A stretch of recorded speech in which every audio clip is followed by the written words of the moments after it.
I was offered $5,000 for a video, but this was when I was like 19. I was like, double it, and I'll walk outside and I'll give it to a homeless person. And they're like, no, you won't. And I was like, double it. And I was like pacing around my neighborhood for 3 hours convincing this guy, like on the phone, just double the money. I promise the video will go viral and I'll give it to homeless person. I was like, $10,000 just looks better in a title. It'll get more views. I promise your app will do better. If you're doing your job good, you will see results. So focus on your work and love your process.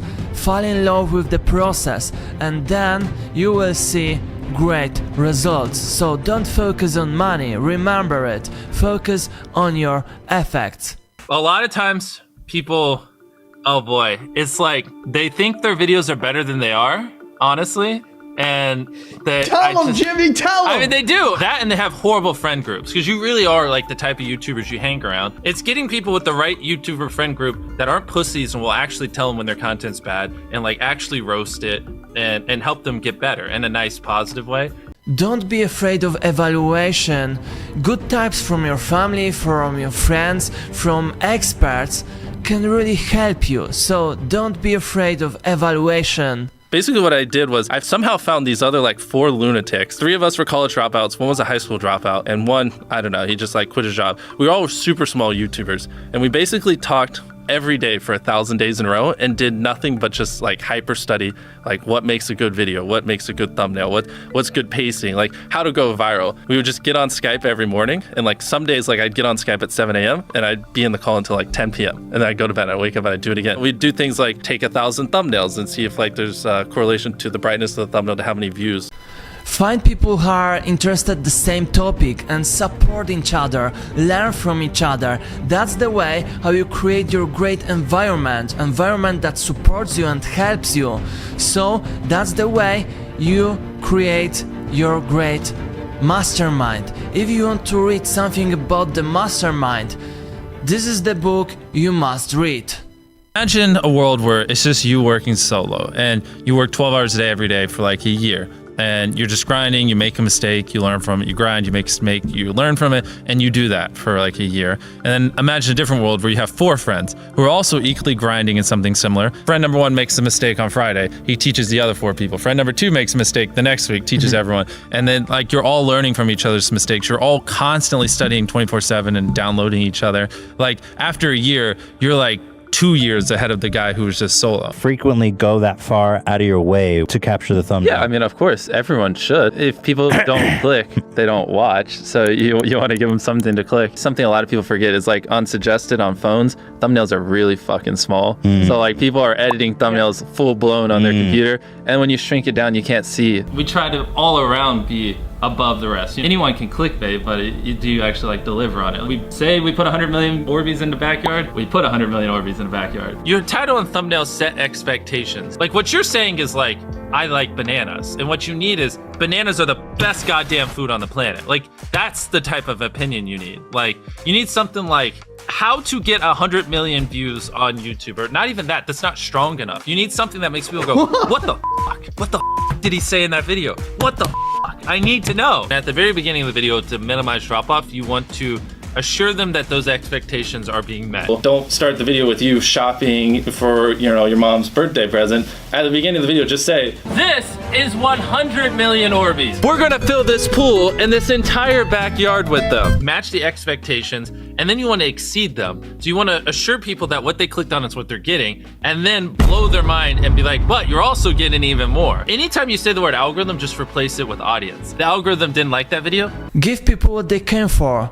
Get the result, just like in business. Give people what they expect from what you promise them. This principle can be used everywhere, in your business and in your personal life. Wasn't retaining a viewer, just would it make sense for you to promote it? Why would you promote a 10-minute video that people watch on average a minute and a half? I mean, every video, even the stupid ones, I learned something, and that's something I try to make a very big point of, is like, no matter how bad we mess up, like we sometimes have videos that have horrible retention. It's just like, as long as you learn from it, it's not the end of the world. Every YouTuber says it. It's like, no one will ever be able to replicate my style. I gotta edit it. But newsflash, someone can. It's actually not as difficult as you think. It was good that I got a really strong foundation on how YouTube works and how the style of videos I wanted and everything before I scaled up the team, if that makes any sense. I just want to make sure that's clear, because I've seen people try to build the team without foundation and knowing how to do well. I know that if we film this video, it will do well just because I've spent a decade of my life hyper obsessing over YouTube and I have a good pulse on it. But if you didn't have that, then you wouldn't know. Like you wouldn't be able to spend $4 million on a Squid Game because you might lose $2 million and then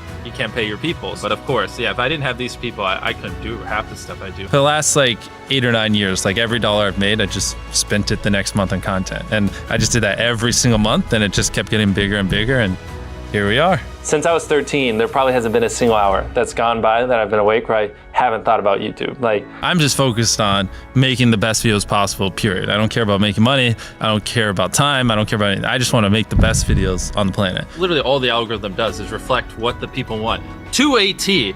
And if you deny that, you just make terrible videos and are trying to find a scapegoat. We do our videos in other languages as well. If you Google it, it's like only less than 10% of the world speaks English. So 90% of the world can't even enjoy your content. And when I realized that, I was like, wait a minute, 90% of the world can't even watch this stuff. Like we just started doing this like 6 months ago and it's crazy like how viral some of these videos are going. 51 million. In Spanish, the guy who does my dubs is the same guy who dubs Spider-Man. We managed to convince him. So a lot of those comments are like, why does he sound like Spider-Man? Or is Mr. Beast Spider-Man? To me, what's important is click-through rate, getting people to click on your video, and then average view duration, average view percentage, or just relative retention, and having them watch it. A lot of creators think click-through rate is just like the title and thumbnail and did they click it, but a lot of it too is did they enjoy your last video? Because if someone watches a video of yours and they loved it, you can bet the next time you recommend it, their chance of clicking is a lot higher. Sometimes we're filming for 3 or 4 days, like 10 hours a day,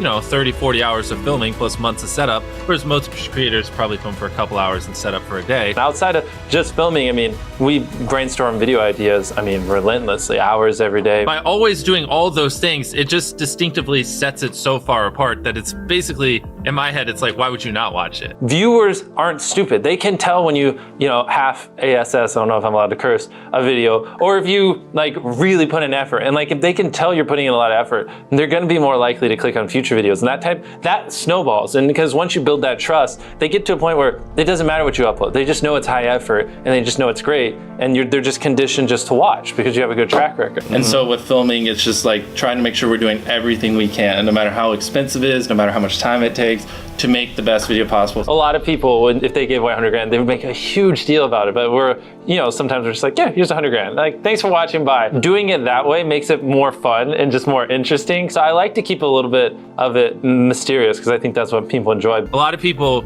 aren't willing to put in 10 hours days because they don't like what they're doing. So it's finding what they enjoy because it is like a long grind. You're doing for years, not months. So if you don't enjoy it, then you're gonna burn out. I just had the blessing of finding what I loved at a young age. So because to get to this level, it takes, a decade. Most people don't find what they love till their young 20s. So they'd be where I'm at in their 30s. Yeah. I just lucked out and found it when I was really young. Living your life chasing a nicer car and a bigger and bigger box to live in is kind of a dumb way to go about life. I actually, funny enough, I lived in a super below average home. And I kind of learned why famous people don't live in below average homes because someone broke in, stole everything I owned. So I had to get a little nicer house for security reasons. But before I was robbed, my place is a little duplex, $700 a month. You get a roommate's $360 split. People think just because you go for views means you can't have fun, but you can pull views and you can have fun, which is what we purposely try to do. If you're not doing something that's just inherently fun to you, you're just quit. Just give up. You gotta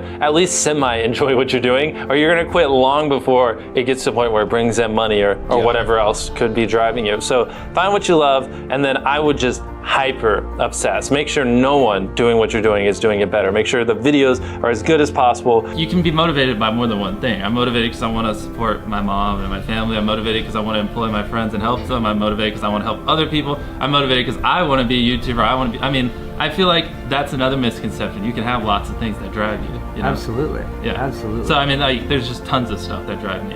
And everything drives me to wanting to be a YouTuber, so I kind of obsess over it. For the people that are willing to be coachable, I would say just education. There is a lot of misinformation out there that people live and breathe by, the weirdest stuff. I gotta upload at midnight on Wednesdays or my videos don't do well. It's just dumb stuff like that they don't realize how badly they're handicapping themselves. Some minor tips I could give is if somehow you could have a payoff at the end, then more people are gonna watch to the end just to see what happened. Whichever one of these 456 people survives the longest wins 456 grand. Cut out all dull moments, try not to over-explain things. If a camera just sits on me and I'm just talking for 20 seconds, it doesn't hold retention as well as, you know, maybe me talking and other footage popping up. It's much easier to get 5 million views on one video than 50,000 views on 100 videos. It takes way less effort to get 5 million views on one video. Back then, which I think small YouTubers should do, is I would reply to every single comment. And so I think a few people caught on that I would always reply. And so some people would just be like, I wonder how